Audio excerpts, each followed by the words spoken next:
woman who became David's great-grandmother.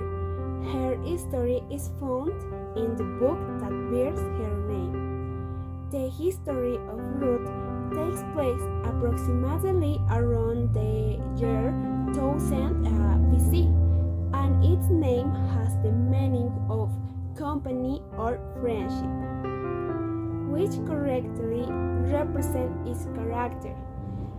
The story of the Moabite Ruth merges with the history of Israel when an Israelite family seeking to escape the famine that ravaged Bethlehem in Israel moved to Moab. The family was headed by Elimelech, who had Naomi as his wife.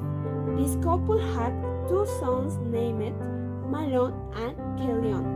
Sometime later, the Elimelech died, and his two sons married Moabite women. Mahlon married Ruth, and Chilion married Orpah. Israel and Moab were enemies. The Moabites prevented Israel from passing through their territory when they set out for the promised land. Naomi's two sons ended up dying.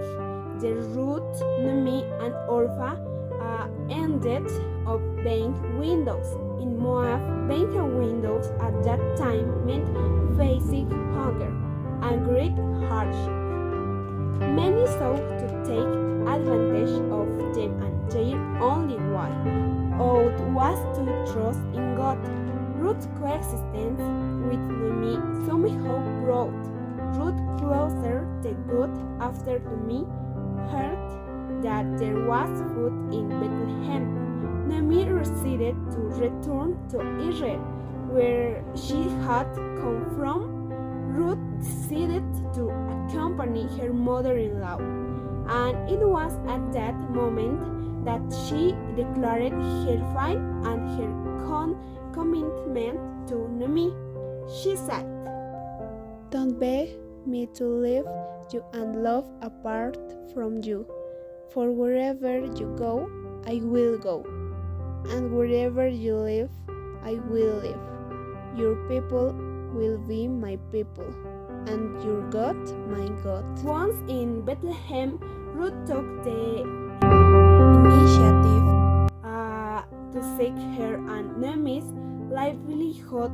At that time, there was an Israelite law that the ears of corn that fell to the ground during the harvest were to be left there for the poor people to gather and use as food.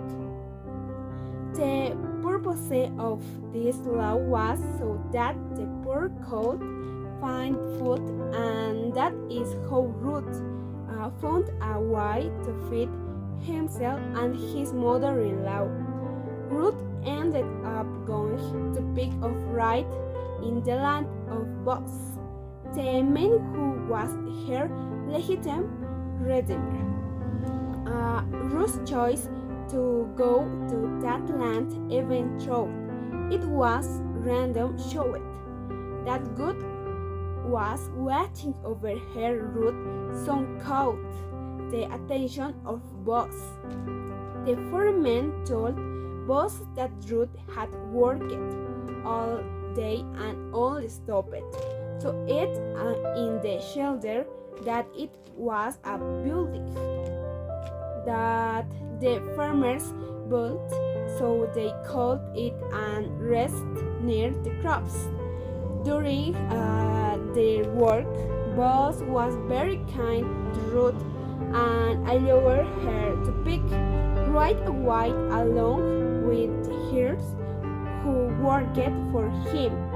When picking the grain, the men tied them into small sheaves, and then the woman who came back would gather them into larger sheaves. Boaz also ensured Ruth's welfare. Ruth's attitude towards work and care for Naomi brought her to Boaz's attention.